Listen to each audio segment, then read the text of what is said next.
What's in the name? In the case of Create, it's misdirection.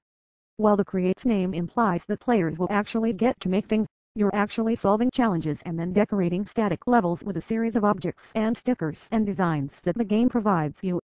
Create is set up as a series of themed levels, each with a batch of Create challenges and Create chains to complete. Challenges present a problem, for example, get this truck to a point across the chasm which you'll need to solve with the components at hand. Sometimes you're asked to build a long crazy contraption, while other challenges ask you to use as few pieces as possible. Create chains are basically decorating challenges. You're guided to color in portions of the world, place objects, post stickers, and decorate the background with a variety of objects. Successfully completing challenges and chains unlocks new objects to use in future challenges and chains, and also rewards you with sparks, which are then used to unlock new levels. There are 14 different levels with 10 challenges and 5 chains apiece, so there's plenty to do here. The chains don't take much critical thought to complete, they're kind of paint by numbers, but challenges require you to put on your thinking cap.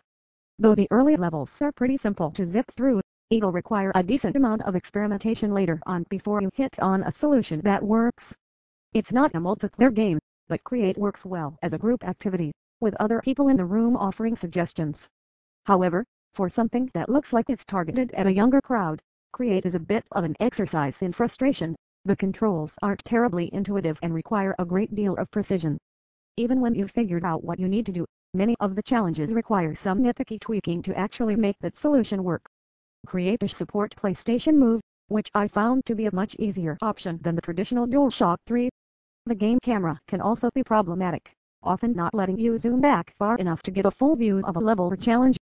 Still, Create's biggest problem is that in the wake of many mainstream accessible games with incredibly robust editors, including Little Big Planet and EA's own Sims and sport franchises, Create feels limiting.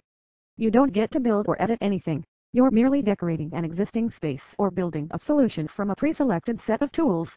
The lack of any in-game characters also makes it feel a bit soulless. What fun is it to fill the world with stuff if you don't actually get to watch anyone or anything interact with it? Closing comments. Create tries to stretch the family game in new directions, but the individual portions of the game feel like lesser versions of a lot of other titles on the market.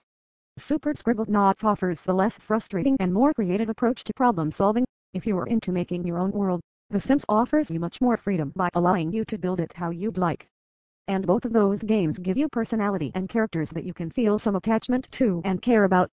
Create feels like a hodgepodge of small ideas that don't add up to a satisfying whole. We give this a 6 out of 10.